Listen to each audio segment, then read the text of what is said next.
in parentheses. So I'm going to go ahead and put my parentheses.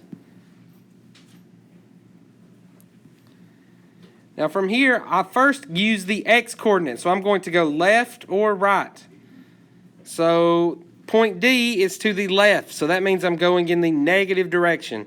So how far left do I go? I go left 1, 2, 3, 4. So my x-coordinate is at -4. So I write that down for my x-coordinate. Now, to get to D, I'm going to go up. Well, up is in the positive direction. So I know it's going to be a positive number, and I'm going up 1, 2 units. So my y-coordinate is going to be +2. So the ordered pair is -4, +2. Next, it tells me to tell what quadrant we're in or which axis we are on.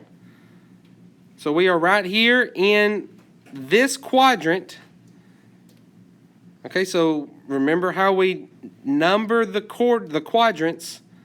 This would be quadrant 1, 2, 3, and 4. So I would be in the second quadrant. So I'm going to write quadrant 2. And when we write quadrant numbers, we always use Roman numerals. Okay, so quadrant 2, just like that.